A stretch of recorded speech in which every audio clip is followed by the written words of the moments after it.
Ternyata kitab kalian ini kitab editan. Kita lihat nih, di antara pengedit, teman-teman lihat ya, bahwa kitab Kristen ini memang sudah dipalsukan. Dalam video baru saja, dalam narasi video mengatakan ini adalah suara Yonatan Nandar. Orang ini mengatakan Alkitab sudah diedit atau dipalsukan. Atau seperti Donditan mengatakan, Injil yang benar itu sudah pergi bersama nabinya atau Yesus. Jadi Alkitab itu bukanlah Injil yang benar. Kalau kita sebut Injil, Injil adalah wahyu dari Allah SWT diturunkan kepada Nabi Isa Al-Masih untuk Bani Israel pada zaman itu. Wahyu. Kalau nabinya udah nggak ada, wahyunya kemana? Bersama nabinya. Nah, tapi hal yang membuat saya heran, banyak orang mengutip ayat Alkitab untuk membenarkan keyakinannya yang bukan Kristen. Seperti Nandar ini misalnya, sering di dalam live-nya saya melihat di dalam TikTok ya, mengutip ayat Alkitab untuk membenarkan keyakinannya, seperti dalam video ini. Perhatikan di sini ayat 13-nya. Tetapi apabila ia datang, yaitu roh kebenaran, ia akan memimpin kamu dalam seluruh kebenaran. Nah, ini dalam bahasa Ibrani-nya Ruaha Emet Ahmad di sini ya. Emet artinya benar. Satu-satunya manusia yang pernah digelari kebenaran, orang yang dipercaya dan dapat dipercaya adalah Nabi Muhammad atau Al-Amin namanya ya. Tetapi apabila ia datang, yaitu roh kebenaran, ia akan memimpin kamu dalam seluruh kebenaran. Kemudian dikatakan, sebab ia tidak akan berkata-kata dari dirinya sendiri. Anda buka surat An-Najm ayat 4-5. Wama yang tiku anil hawa in huwa ila wahyu yuha. Nabi Muhammad tidak berkata-kata dari dirinya sendiri, tetapi segala sesuatu yang didengarnya itulah yang akan dikatakannya. Jadi Nabi Muhammad itu tidak wama yang tiku anil hawa in huwa ila wahyu yuha. Nabi Muhammad tidak mengatakan sesuatu kecuali apa yang dia dengar sesuai dengan nubuatan Yesus. Tetapi segala sesuatu, kata Yesus, tetapi segala sesuatu yang didengarnya itulah yang akan dikatakannya. Dan ia akan memberitakan kepadamu hal-hal yang akan datang. Seperti Donditan bilang, Injil yang benar sudah pergi bersama nabinya. Jadi Injil dalam kitab orang Kristen bukanlah Injil yang dimaksudkan Donditan. Tapi anehnya dia melihat nubuatan nabinya dalam kitab Kristen.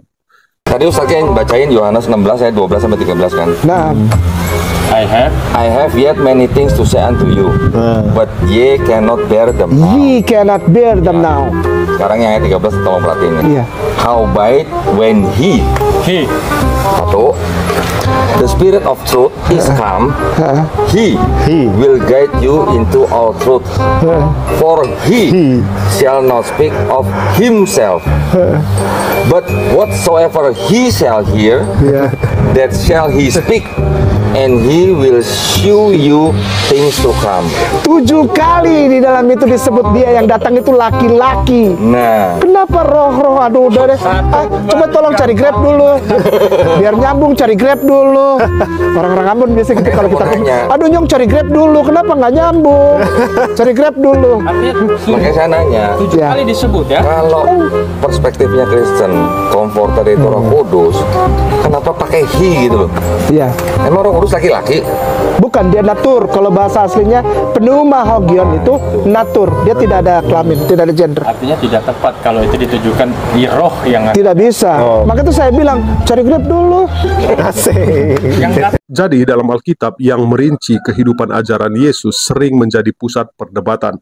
Penting untuk menyadari bahwa meskipun dipercayai oleh umat Kristen sebagai wahyu ilahi, Injil sebenarnya merupakan catatan tertulis oleh para rasul murid Yesus. Saya akan menjelaskan bagaimana Injil bukan turunan langsung dari Tuhan, melainkan merupakan karya tulis para rasul yang mencerminkan pemahaman mereka tentang siapa Yesus dan misinya. Yang pertama, proses penulisan Injil. Injil Matius, Markus, Lukas, dan Yohanes tidak diturunkan secara langsung dari Tuhan, melainkan ditulis oleh para rasul sebagai rekaman, pengalaman, dan pengajaran mereka bersama Yesus. Proses penulisan ini melibatkan pengamatan langsung pengajaran Yesus dan pengaruh Roh Kudus untuk memahami dan merekam ajarannya. Yang kedua, perspektif para rasul. Setiap Injil mencerminkan perspektif unik para rasul yang menulisnya, tercermin dalam gaya penulisan, fokus cerita, dan pesan teologis yang disampaikan. Contohnya, Injil Yohanes menekankan sisi rohaniah Yesus, sementara Injil Matius menyoroti dimensi kerajaannya. Yang ketiga, makna teologis. Injil merupakan bukti kepercayaan para rasul terhadap ajaran dan tindakan Yesus sebagai Mesias yang dijanjikan. Teologi tentang penembusan, kasih karunia, dan kebangkitan Kristus menjadi fokus utama dalam Injil. Poin yang keempat, tantangan pemahaman ya. Kesalahpahaman terjadi ketika pembaca tidak memahami konteks historis, budaya, dan teologis di mana para rasul menulis. Penting untuk menyadari, menghindari interpretasi yang terlalu literal dan memahami tujuan penulis saat penulisan Injil. Nah, poin yang kelima, peran Roh Kudus. Keberadaan Roh Kudus diakui sebagai panduan dalam proses penulisan Injil, memastikan keakuratan dan kebenaran ajaran Yesus. Jadi kesimpulannya, Injil adalah warisan berharga yang merekam ajaran dan tindakan Yesus, tetapi pemahaman yang mendalam memerlukan pengakuan bahwa ini adalah tulisan manusia yang terinspirasi oleh pengalaman rohaniah bimbingan Tuhan. Pemahaman yang tepat akan membantu umat percaya dan membaca Injil untuk menggali kebenaran teologis yang terkandung di dalamnya. Jadi, jangan kita salah memahami akan Injil ini ya. Oke, saya Cornelius Ginting mengucapkan terima kasih.